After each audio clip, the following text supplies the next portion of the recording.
When the judge asked them the question, do I get a response? There was no response from the physician because they know that they have to quantify anything. I don't think it's the physician either. No, it's not the physician. It's the pharmaceutical laboratories, not the physician. Because the physicians are doing a better job than I'm doing. He could diagnose you in a way that I could never. But I don't need to diagnose you because I really know what the disease is. I told the Supreme Court there's only one disease. There's never been two. Never been two. So just I don't want to go around randomly presenting this argument this evening, but we're going to take it easy here with this one disease. We're going to concentrate on that. The judge asked me, what is the difference with your approach and that which prevails? I say that which prevails claims that there are multiple diseases. And the multiple disease should be treated with an inorganic substance, which is a chemical. With the African biomineral balance, it's a little bit different. The African biomineral balance claims there's only one disease. When I said that, the prosecuting attorney jumped up and said, Your Honor, this man is insane and he's unscientific. I said, Your Honor, the most humble and distinguished prosecuting attorney is 100% right when he takes the position that I am unscientific. Of course I am. But if science is to be the barometer to which one reaches a level of understanding that one is able to reverse pathology, science already had 500 years, they have not killed one. So I think that it behooves us to look outside of science, isn't it? What the? I was on the radio program in Philadelphia. This man called in and said, what medical school have you attended, Dr. Sebi? I said, sir, you should be happy with that. It's one thing that I would not have done. Because if I had, I wouldn't have been able to cure AIDS. Because those that have been to medical school are not doing that.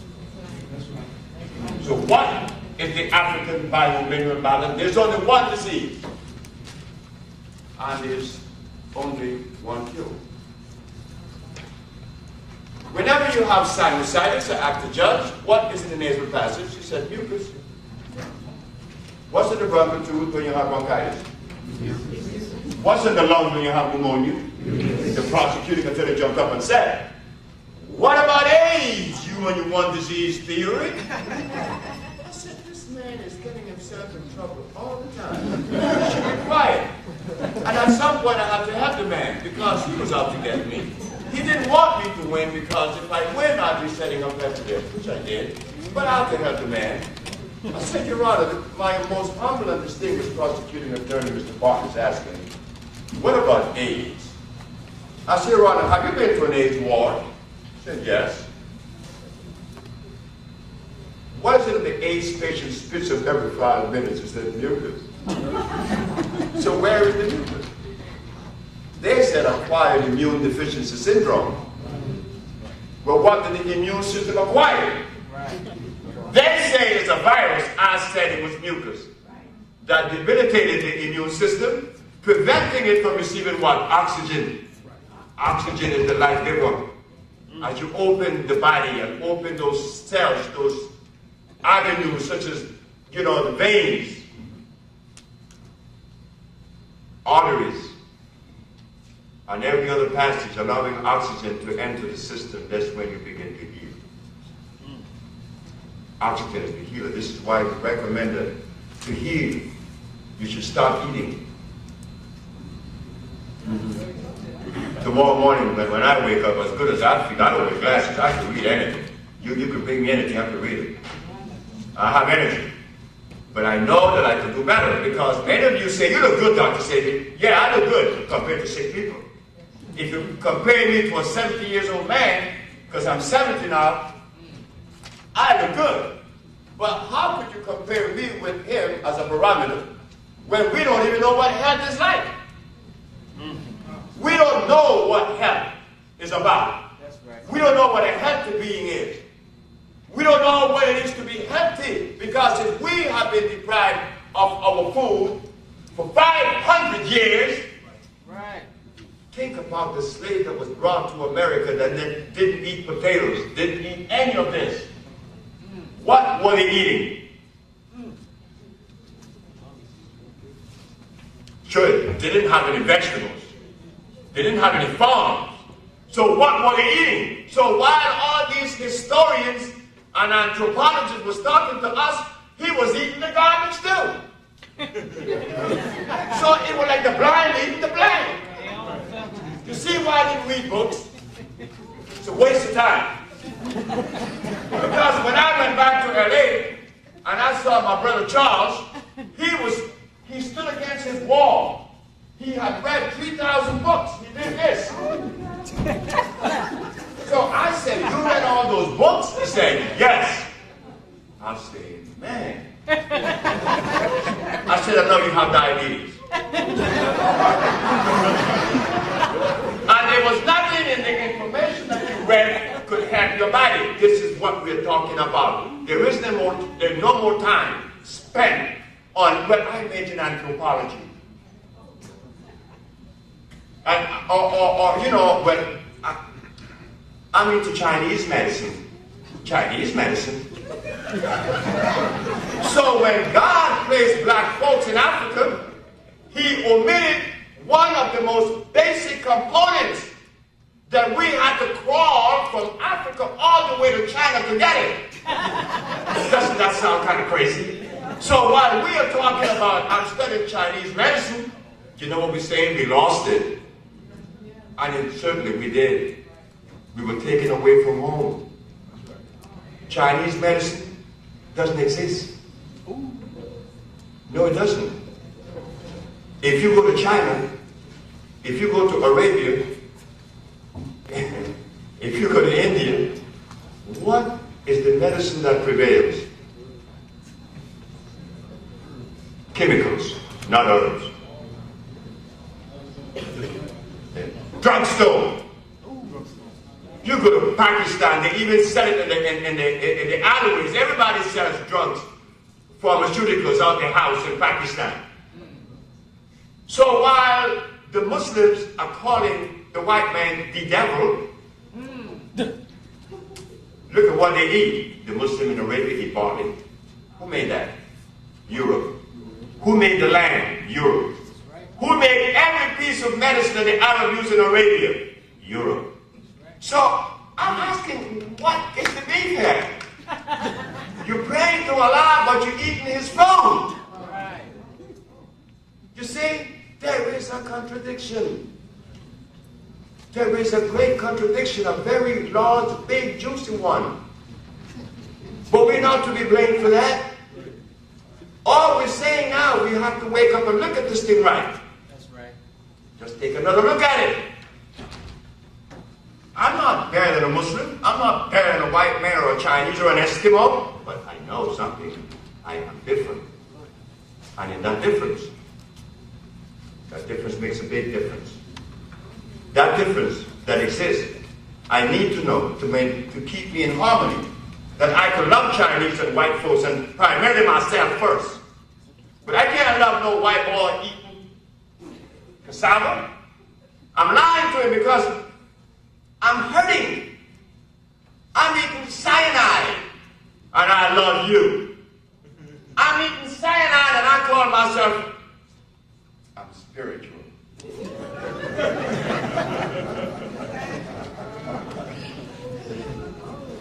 When spiritual people be telling me that they're spiritual and I see they're eating from this menu, I know something is wrong. I know that something is wrong with us. Because that food that comes under the acid side removes peace from your life. It makes you lay in bed and you think all kind of crazy thoughts that makes you angry. Sometimes you want to fight with the thoughts that you get.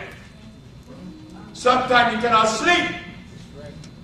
While you're being bombarded, I was there.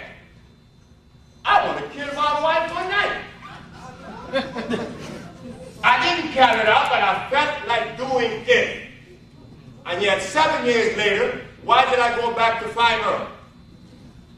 To tell her how sorry I were, and to tell her that I want to get her. But that was the God in heaven truth. But why did I see her different 7 years later? Because I started eating that garbage. It makes you angry. It makes you very angry. So you go home this evening and you look at your refrigerator and just realize that what you have in there is hurting you. Especially us black people. We can't have that. That is not part of our history. Every piece of food we eat today was made in the laboratory. None of it is made by God. So what goes over here?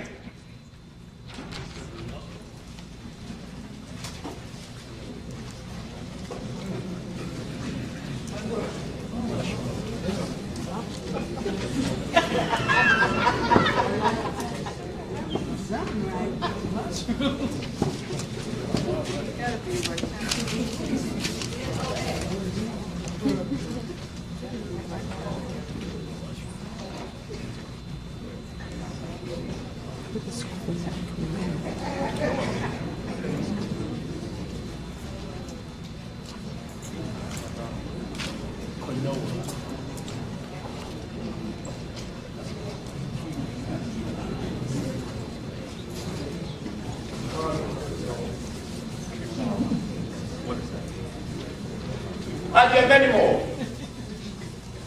I underline your part.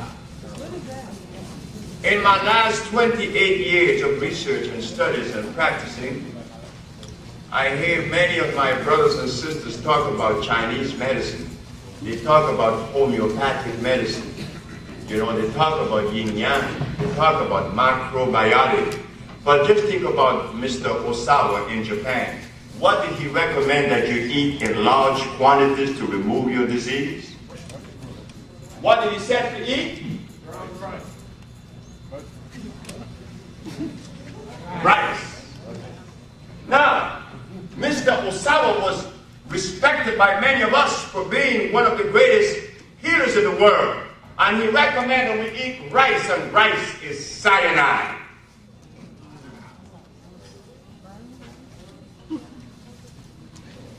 Another book shows us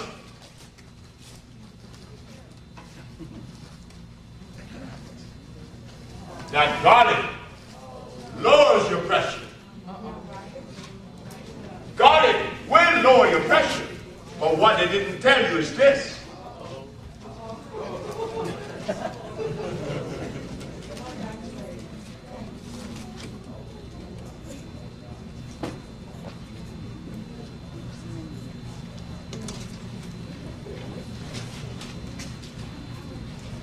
When the artery is clogged with cholesterol because of those pork chop and those neck bones, then you have this, a little passageway of blood. Garlic will come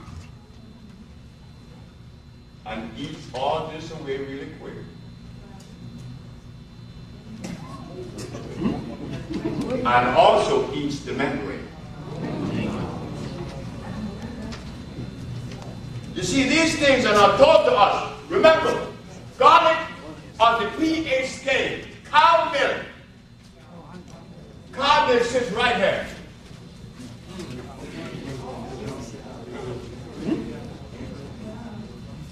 Beer sits right here. Beer and wine. But the lower you go on the pH scale, the more acid that substance will be. So now, where do you all think garlic fit? Number one. Boy, you really have to be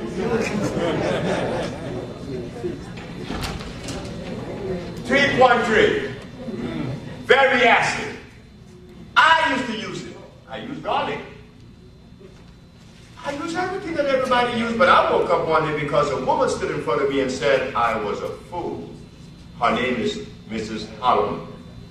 Mrs. Holloman came to me because her little knees were hurting her. And I made a salad. It was very good. It's still good. I make it now. Everybody buys it. So Mrs. Holloman asked me, what am I going to eat? I said, you're going to eat carrots and beets, to drink carrot juice and beet juice. She said, stop it. I said, why, man? She said, because you're crazy. She said, beets and carrots are made in a laboratory. I am made by God. So God should make my food. And if I were you, I wouldn't call myself a healer until you research. They call it industrial agriculture. And whatever you find in industrial agriculture, you find that it came out of a laboratory. So why is garlic acid? Because it wasn't made by God. God only made alkaline foods. But we don't know what they are now. That's why I was so sick at 30. I was impotent. I couldn't have sex. I would be ashamed when a woman takes off her clothes in front of me. When I was 30, I used to wonder, what's going to happen? And then, when it began, I would tell the woman, don't move! Because if you move too much, I would ejaculate and it's all over with. 2 minutes or less. Then you would say that I'm lesser than a man. No, I am sick. But we men don't see that.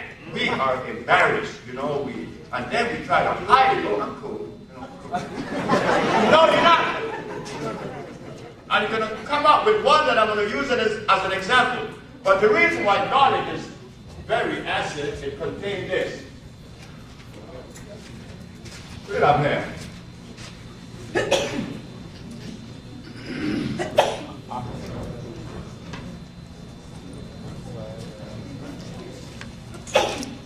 Oxide of value.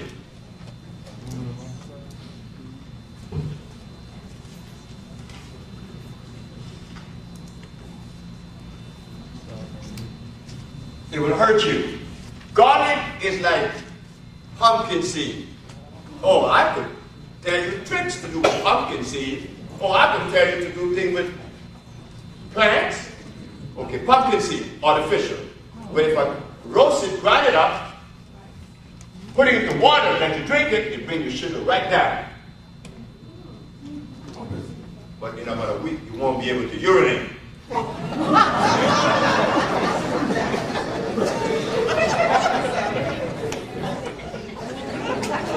I could also take the bark from the cashew tree and water and give it to you. I would bring your sugar down, but I would destroy your liver.